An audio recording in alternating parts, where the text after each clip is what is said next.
Alrighty, in this video we are building a tufting frame. Right now I am doing the basic essentials, clearing off the area in which I need to build it. Outside we're moving things around. It's really windy on this day. It's really windy on the day that I'm editing it now, so that's funny.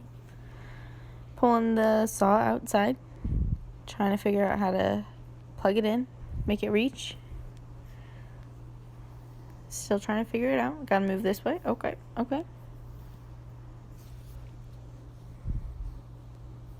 Almost there. Oh, we're outside. The saw will not open.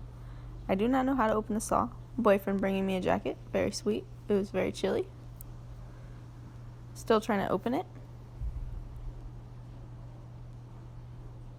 Ah, and he gets it. Yay! Pumping myself up, getting excited.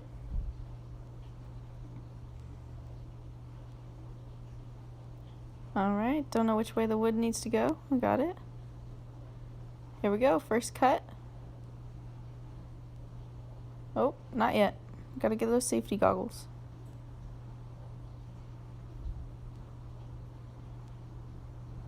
And here we go, first cut. Get out of the way. Yeah. And something's wrong with it. It didn't cut all the way through the wood. So we adjust the saw. Adjust the camera a little. And here we go. Trying again. Hey, first cut. We did it. Okay, here's a big waste of time because I ended up using burlap as a tester. The gun did not work with the burlap, and all these staples that I'm adding, I just had to later in this video, as you'll see, go back through and pull them all out. The ones that didn't just come out with the burlap. So definitely don't follow this as a tutorial, or maybe do, just learn from my mistakes and don't do staples and don't do burlap. I'll probably end up trying to use this burlap for something. Maybe I can make small things out of it, and I have a new gun now, which is a whole nother story that you can find out about in the next video. But yeah, essentially this was just a waste of time because I was eager and I didn't think things all the way through. So it happens to the best of us. There's 5 sides, or 4 sides in the square, obviously. About a 5th because I don't know the measurements of that thing. Obviously these are yardsticks. I have no idea what that measures. Look at this Jonesy hair. Oh.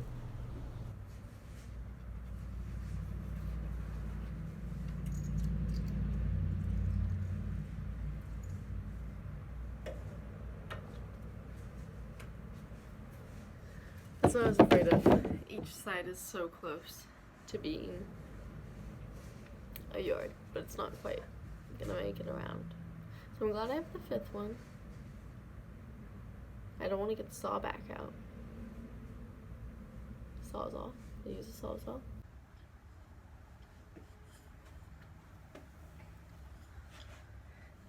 Earlier I put these hooks, eye hooks, on the stowel, and I drilled this hole and then these 2 holes. So the idea is this one is at the top and the yarn can go through these holes to keep it untangled, and the bottom 2 the yarn will go around. So here I'm just adding some wood glue to those holes and then fitting the dowels into that. I dropped it, got it back. They didn't quite fit because I didn't have a bit that was the actual width as the dowel, so it's very hand done. Trying to measure, see if it's flat there. Definitely not with the fence, but that's okay. Moving lower to do the bottom 2 that stick vertical.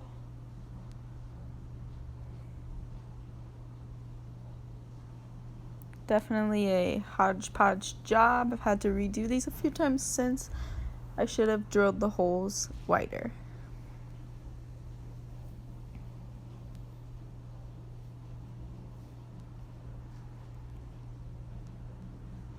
Cleaning up some excess glue, you know, you gotta get your hands dirty.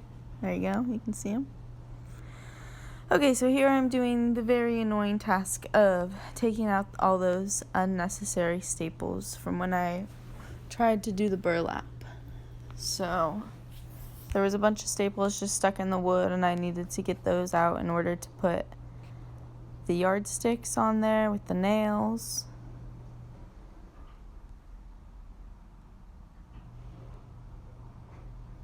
This was a very tedious part of this project. But I used some tweezers, and that made it go a lot quicker so I could actually get a grasp on the staplers. Oop, right here we're behind a plant. But right now I'm just, there we go, plant's moved. I am hammering some wood nails through the yardsticks so that the cloth can be stretched over the nails and kept that way.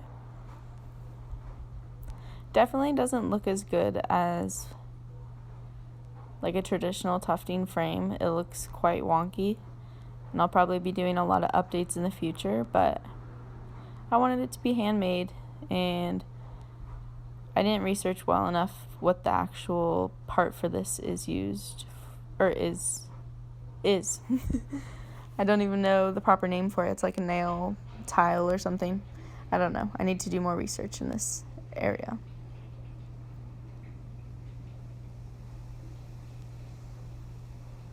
This was also pretty tedious, but there was only 5 to do, luckily, so it didn't take too long. Doing the last one now. Ah, showing you what I did. Nice.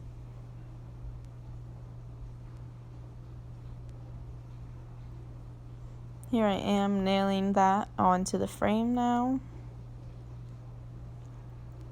This was also super difficult to do because I had to nail them down in between the nails sticking out at me, so a little risky.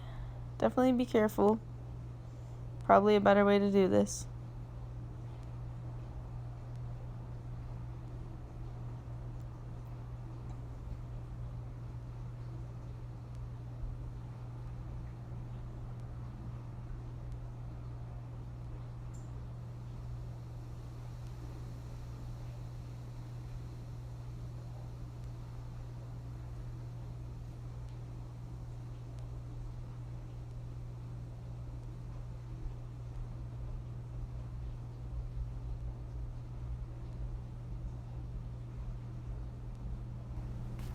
Here I am attaching the last full yardstick to the frame.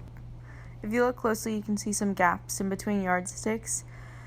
And what I basically did was cut one, and you'll see me I tried with the Sawzall here to cut length off of the yardstick. I'm going to slow it down for you because it's going to get crazy. No dogs were harmed in the making of this, but I definitely should not have been using the Sawzall. As you'll see in a second. Woo! Piece went flying. It chipped it right in half. It got the dog all alert. Like I said, he was not injured. Next time I'll be a lot more mindful of where he's at while I'm using power tools. But I realized this was not going to be the way to do it. It was not going to work out. You can see it just through that piece.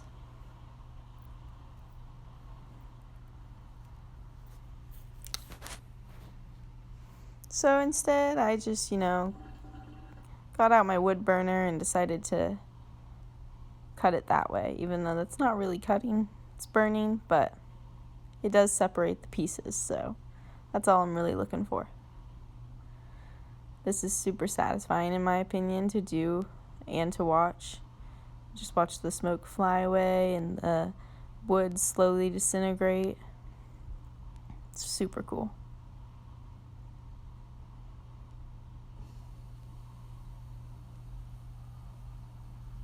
I'm using a hot knife attachment, so there's a bit of a point to it. Here I'm burning off the edges after the piece fell off, sealing that up. Like I said, super satisfying. Here's an aerial shot of it. It just burns right through. This is sped up, but it does also happen pretty quickly. So it's pretty awesome. I'm excited to do some art with this thing.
So I'm just taking those smaller pieces that I cut and put nails through as well and filling in the gaps, and then I'll show a picture of how it's done.